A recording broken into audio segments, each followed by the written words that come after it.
why even make video games anymore? See, that's a good question. If you're going to keep making games that are outperformed by what came out 20 years ago, yeah, just stop making games. There's no point. Unless you're going to make something different than, or at least better than, what came before, don't bother. Why even make video games anymore? No, really, why? We've hit another week and another massive layoff, this time from a company that makes one of the biggest games on Earth, Destiny 2. Is Destiny 2 still big? I mean, I know that for years it was always like in the top 10 on Steam, but is it still even played? I thought they chased everyone out last year. And this follows a very same company laying off 100 people in the current year -1, as we've seen in the last couple of years. Even working for a well-regarded legendary developer is not enough to save yourself. Well, when that well-regarded legendary developer loses track of their roots and starts cranking out garbage, relying on their name alone to carry that garbage, yeah, that's not going to save you. So, and while we're finally getting the sequels to series like Dragon Age, no one wanted that. Let's not forget, BioWare also fired one of its most experienced writers. A writer is worth noting who literally created some of the most important lore of the series. So again, why even make video games anymore? Now, this I actually do kind of agree with. That was a dumb move on their part. Love of the game is no longer a good reason. Go indie. Oh, I know. People make games because they love them, not because there's money in it. No, this used to be true. This used to be true, but it's not anymore. The people that are making games now don't really love it because they imagine being an artist or a character designer in current year, and you make some hot chick with tig old bitties, and management kicks it back. Like, make her lame and gay. Make her fat and ugly, and you gotta destroy the beautiful female model you made and turn her into a wynant. That's demoralizing. No one loves doing that. So first of all, you should tell that to the corporate executives who make these decisions, because Buster, they are not on board with your theory. Those suits would never accept less pay or worse working conditions because it's an industry they love. That's only something the workers have to hear again and again and again. Well, okay, this goes with what I've mentioned multiple times myself. One of the reasons that the game industry is like the worst place to work, if you're a decent coder, for example, is because they take advantage of that passion. If they know it's been your lifelong dream to make video games at that company, yeah, they're gonna milk you for all you're worth. They're gonna drive you into an early grave. So you think the corporate executive who Minecrafted Tango Gameworks did it because they care about good games so much? You think the massive conglomerates shuttering studio after studio doing it so we can only get 10 out of 10 masterpieces? Come on, folks. Well, those studios are not making 10 out of 10 masterpieces. So big shock they're getting shut down. And yeah, Tango Gameworks, like, that's the only one I see thrown out now. Because every time I say, well, maybe the studios that are having these layoffs and getting shut down deserve it. Like, but what about Tango Gameworks? But what about Hi-Fi Rush? Okay. What came before Hi-Fi Rush? What game did Tango Gameworks work on immediately before Hi-Fi Rush? I'm sure some of you know the answer, but most of you don't because it was a bit of a flop. I'm talking about Ghostwire Tokyo. Tango Gameworks had just put out Ghostwire Tokyo. I wouldn't call it a flop, but it massively underperformed. And Hi-Fi Rush was a much lower budget, like more indie style game that was never gonna make that much money. Do you really think Hi-Fi Rush was enough to make up for the loss that Ghostwire Tokyo brought them? If you look at the whole picture, it's no surprise that Tango Gameworks got shut down. Sure, Hi-Fi Rush was a great game, but it wasn't anywhere near successful enough to make up for their past failure. Man, if only people thought about this. Good studios don't get shut down for no reason. Perhaps you believe that these unyielding layoffs are an economic necessity. Interest rates have changed. Companies overspent during the pandemic. Sure, fine. Let's roll with that excuse. Follow up question: who made those financial decisions during the pandemic? Because the people talk about corporate financial decisions like they're natural disasters, not something controlled by real humans. Yeah, to be fair, the managers that made these bad decisions, the executives need to be the first ones let go. I'll give you that. But it doesn't change the fact that, now there's way more employees than we got work for, and we got to make cuts. And so, again, who made the decisions that led to these problems? Was it the writers getting laid off, the musicians, the developers, the producers, support staff? None of them made the poor financial decision. The business executives did. Wow, okay, wild. Now, who makes the games that actually bring in the money? Well, wait, if this is the game you want to play, let's play your game. Do the who makes flops like Soy's Row? Is that the business executives, or is it the musicians, the developers, the producers, the support staff? The blame is kind of shared when they make shitty games that nobody wants, you know? So is it those same business executives? Here's a clue. No, but somehow the workers who make the games are the ones who get thrown off to the side of the ship when it's just the cost of doing business. Those artists should have known better before taking a job at a company run by a person who will never suffer consequences. Yeah, to be fair, it's not like this guy doesn't have a point. It's not like he's completely wrong. Look at FromSoft. FromSoft is run like a proper old school company. They have a good team that they've built up over the years, and they just get better and better as time goes on because FromSoft doesn't do what a lot of current year game companies do, in that like they hire people for a specific project and then get rid of them after that project is done, and then hire a new batch for the next project. Yeah, you're not gonna be able to keep any top talent that way. But FromSoft, they hire talented people, they nurture that talent to make it better, they keep them around between projects. Yeah, that is definitely a management flaw in a lot of Western game corpos. But it's also the workers too. Let's not kid yourselves. Top talent doesn't stick around in studios like that for very long. The people getting shit canned right now are far from top talent. I've said this a bazillion times. As a code monkey myself, the game industry is among the worst industries, if not the outright worst industry you could work in as a coder. Literally any other industry, you'd make more money, you'd have to do less crunch and overtime, you'd be treated better.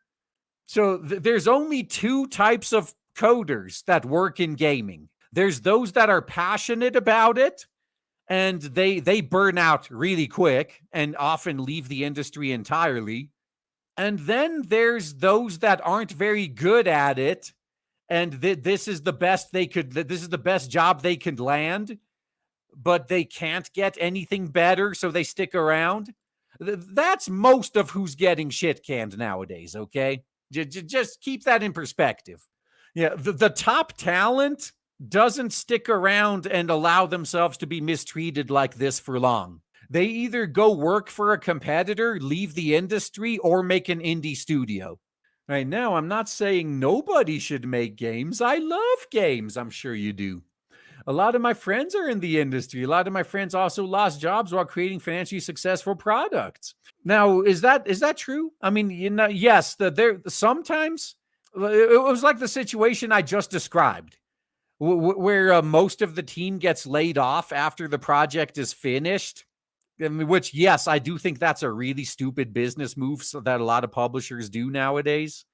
It could have been that, like they made a successful game, but they'd now, okay, we don't need you anymore. Bye. Or maybe they weren't financially successful enough. We've talked about, I mean, we don't need to go through this again. You know, it's not enough to make money. You have to make all the money. We've covered this. Yeah, there's a bunch of reasons. Or maybe you were just the bloat and they'd wanted to get rid of you. You have to consider that too. And not just games that underperformed, games that hit their milestones, but folks still ended up losing their jobs because they had little to no labor protections. Yeah, they were hired on a temporary basis to begin with to finish that project. And when the project was finished, they're not needed anymore. Side note, that's the one of the nice things about unions. Yeah, look, like what Neon over at Clownfish TV says. You don't ask your dad for a pony when he just lost his job. That's what these idiots are doing. They're unionizing as the industry is going down in flames. Yeah, you want to know why Microsoft is just sitting back and letting old Bethesda and Activision studios unionize where otherwise they'd be cracking down on that? It's because they know that they're just going to be shutting those studios down soon anyway. Let them have their union. And then we could get the good PR of not shutting down a union. And yeah, we're going to be shutting that studio down next year anyway. Who cares? Let's let them let them make believe like they accomplished something, like they're winning. I can guarantee you, man, within a year or two, all those Microsoft studios that unionized, they're not going to be there anymore. And it's all by design. While unions don't make it impossible to fire people, they at least make it so they could be a lot more difficult and expensive for companies to just dump staff to look good on a quarterly report. Because let's be honest, these corporate executives love firing people as much as their social media managers hate having to deal with all their issuing online. Yeah, that is true. I mean, I'm not going to deny that, but this is not a fight you can win. If you unionize, they're just going to shut down the whole studio. Like, all right, so we can't just fire some of you. All right, we're just going to get rid of all of you then. We're going to transfer the IP rights to somebody else and just get rid of you. There you go. And we done here. Now, you might say the solution is to just go indie. Sure, that's worked for great for a lot of people. It's also worked terribly for a lot of people. Going indie is not easy. We have confirmation bias from games like Undertale and Stardew Valley. Just maintain a day job while you slowly make the game you want isn't a sustainable business plan for everyone. It is for those that truly love the hobby, though. If you truly love making games, you're gonna do this just as a hobby. You're not gonna need the money for it, right? You're just kind of outing yourself that all you want is the money when you say things like that. The Norris have a rich parent, and not for nothing, if you don't own the indie company or own a minority stake, there's always a chance that they become too swallowed. They become, well, they too become swallowed by a AAA corporation, get stripped for parts. Yeah, this I 100% agree with. We see this with so many indies. They sell out as soon as they can, and the owner cashes out, and everything else just gets strip mined. Yep, this is true. I got no complaints about that. So, but at least you got your free Embracer Group shirt on your way out the door. I have yet to see Embracer Group shut down a studio that's been producing results. They have shut down, like when they canceled the new Deus Ex project. They did cancel projects that had a lot of future potential. So you may have a point there. But they haven't shut down any studios that are actually bringing in a lot of money. So Deep Rock Galactic's developers, Ghost Ship Games, they're owned by Embracer Group. I haven't heard about them going through layoffs. It's almost as if as long as you consistently perform and do well, you're fine. Really weird that. Like, why should the people want to make games? What reason do talented people have to spend their lives perfecting their craft if they're going to be kicked out the door anyway? Software engineers could probably make more money programming bank equipment. No, I've been saying this for how many years now? That's exactly how it is. And I still say make games, just not as a full-time job until you could start an indie studio. Yeah, artists could probably make more money doing design work for pharmaceutical ads. Well, considering that a lot of current year game character designers, their work looks like it's made for fucking pharmaceutical ads. And that's not a compliment. So sure, they may not be as exciting, but at least these jobs aren't punishing hardworking people for doing what they love. No, yeah, he's the guy's right about that. The game industry is able to get away with treating people poorly because they take advantage of their passion. And they know that for every person they burn out and run out of the industry, there's 10 more waiting to take their place. So quit being a sucker and you can fix this. But that's too big of an ask for most people. It's likely not going to happen. Now, would you rather be bored and paid well and appreciated, or excited and constantly terrified you'll never work again? It's a tough choice once you start having to put food in people's mouths and think about your future. This is consistent with what I've been saying for years. I've always said, if you want to make games, the best thing you can do is find a job that gives you the most money for the least amount of work, and then use that newly freed up time and all that money to fund what you actually want to do. So if you really want to make games, don't go to work for a game company. Learn to code, like get a generic computer science education, get an easy job as a coder somewhere else, and use those skills to make games as a hobby. If you truly love making games, you're not going to need to be paid for it. You're going to do it as a hobby. And ideally, one day when you finish your game, it's going to make you a multimillionaire if you're lucky. You could get that money later, but that's a good filter as well. That's a good way to filter out the tourists that are only there because it's popular and because they want to make money. To be fair, I'm painting with a pretty broad brush. There are people who stick around in terrible conditions because they love video games that much. Yeah, they burn out quick, though. And yes, there are also companies that reward loyalty while rarely laying off employees. Most of them are bound by strict Japanese labor laws, but still, now that's actually true too. So a lot like was it Nintendo's story about Iwata taking a massive pay cuts to prevent job losses? A lot of people hold that up as him being altruistic, but on the flip side, it's also in the Japanese labor laws that they can't start doing mass layoffs until they can prove they've exhausted every avenue to avoid doing layoffs. So, yes, I mean, it was a good move on his part, but it's entirely possible that he only did it because he was legally required to. So just keep that in mind. So this part's absolutely true. They do exist, including in the West, but I've worked in television most of my adult life, and the vibe can be the same as in many game companies. Oh, you don't like this bad thing happening? Well, someone else waiting in line behind you would be fine with the bad thing happening. Hey, guess what? That's how they got rid of their most competent employees. Oh, you don't like this DEI stuff we're forcing on everyone? Why? We're just going to get rid of you then.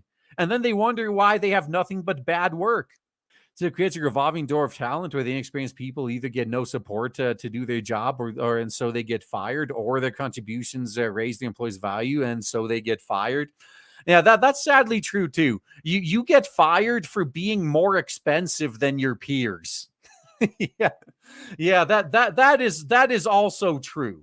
And I'm not even touching on the fun times that video game workers have been have when weirdos online get mad about some fictional character's chin or robot's ass. Oh, so the article that this links to is this same guy. Like he's basically crying, like, oh yeah, like the title there. Hi, I'm an idiot who's mad about everything in video games except for the layoffs.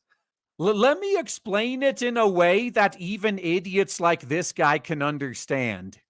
If a company outright refuses to make the games I want, why would I care if they're suffering layoffs? As far as I'm concerned, they deserve it.